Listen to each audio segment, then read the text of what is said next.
This is why I understand my customers better. You'll be hearing some voices in the background in this video. Those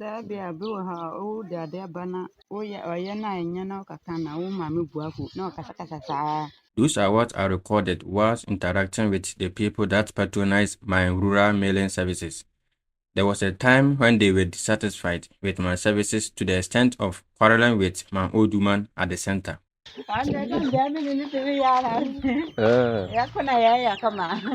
First, their rice grains got broken terribly into pieces that they were not happy with. And secondly, instead of the seed coats of the maize to get removed, it was rather the grains themselves that got cracked into pieces as though they were to be fed to poultry. I saw that myself and I was equally not pleased with the way the corn was cracked. First, I did na abure na nso yi. Aburo no nso yi. Na sisi ade kama. Wanka. Na se ayi danum ma me se efiri afidie no. While a number of the customers had the courage to confront me, the majority failed to give me any feedback, but rather decided to change to a different center for their product. So in this video, I decided to visit them and tried to also understand their plight and to also let them know that I was willing to make adjustments to my services to meet their needs. Nika dam ho no ba ade a wohunu a wompe anase ade a moye no ha wompe na yenhunu se na desire no next time. I also made them understand I was planning behind closed doors to give them the best of services they could ever obtain anywhere else. How did it start then? It all started with me apologizing to them on my old woman's behalf. But that's why. Oh yes I be. Oh no.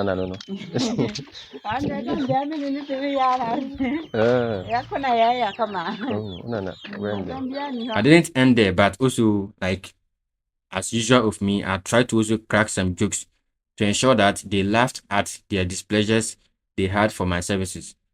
You better couldn't better some your line. You know before free hour na. At the center, we also milled corn into dough. So I also asked whether they had any comments to make about the fineness of their dough. Did it meet their expectations and whether they were attended to on time? Time I open to my man on your paper.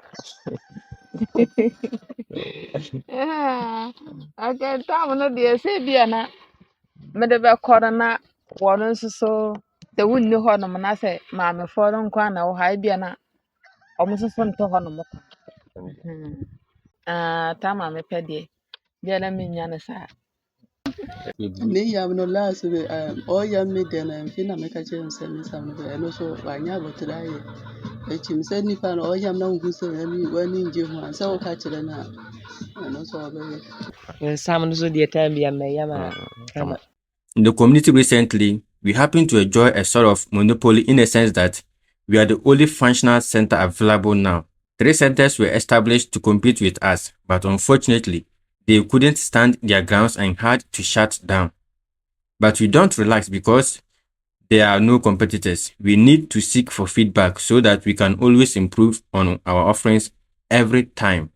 One customer was bold enough to tell me in the face that she would have switched from my center to a competitor if there was any, due to my poor customer service in the past. It was very harsh, but as a business owner and somebody trying to make the business work, I have to swallow it and accept it. So like you can see, in this business, it takes more than just having the capital to keep the business running. Your attitude towards your customers and how you make them feel count to the greater extent. Personally, I tried to make my face the business itself through my frequent interactions with the customers. I don't mind riding through a journey of 100 kilometers just to go and greet some customers in their homes and also spend some few hours with them. In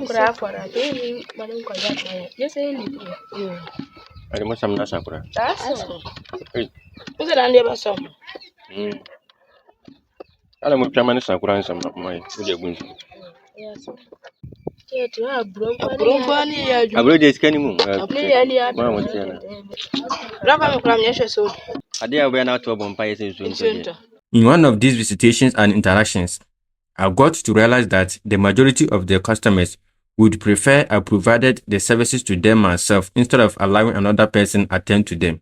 If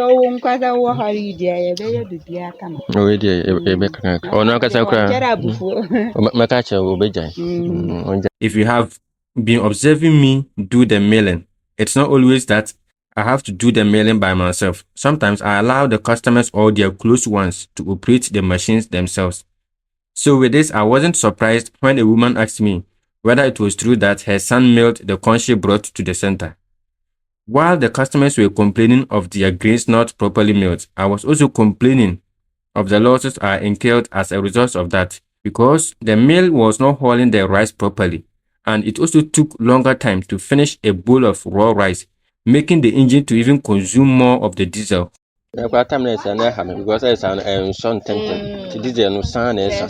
Who do you think should be more worried at this point? This is to tell you that when a stone is falling from the sky, you don't leave your head naked to go and cover another person's head. Hypocrisy is somehow hidden within each one of us. We all do what will benefit us at some point in this life.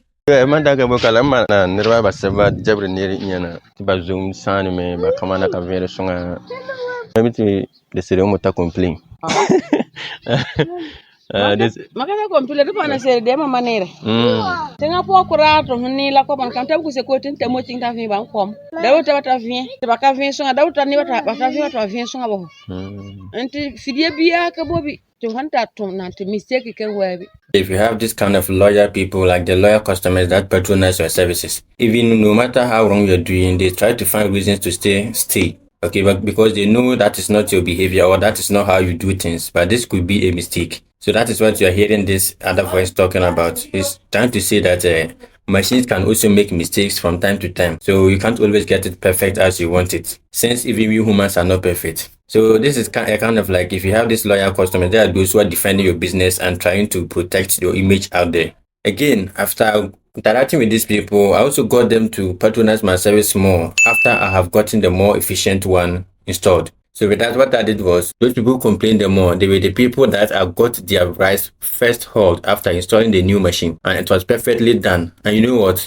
These people went back and told all the people that they went to tell them about my bad services, that now the machine is very efficient and they should even come and they look at how it milled theirs, to their surprise. I was surprised that within 2-3 days, I was able to get even new people who never came to haul rice at my center or bring their product to mail, just because they heard the referral by these people that my services are now better and I've improved upon what I'm doing. So no need for them to carry their products from the place to another center far from the community.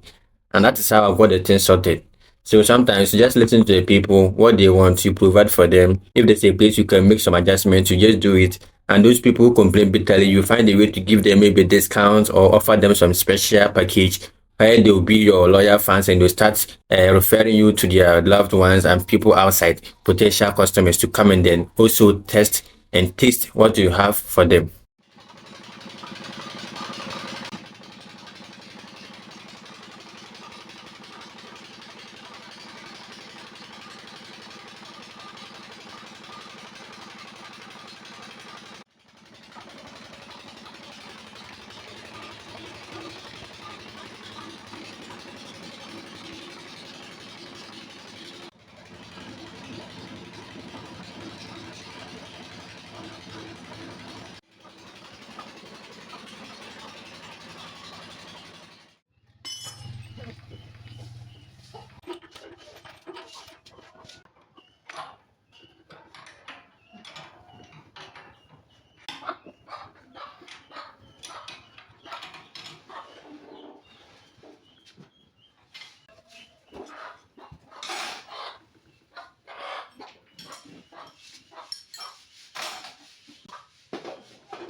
So after everything, this flour is what I then use to keep the pigs clean, as you can see them here. I just spread them on the floor where the pigs will then start to roll on it. But this, even if their poops get mixed with the flour, they are not still able to make themselves dirty as they used to. And you see them looking neat all the time, and it also helps to keep the flies away. These flies are attracted to the smell from the poops. So once the place is always kept tidy and dried because of this flower, there are no flies in the room, and the place is smelling nicely for the pigs to live in comfortably.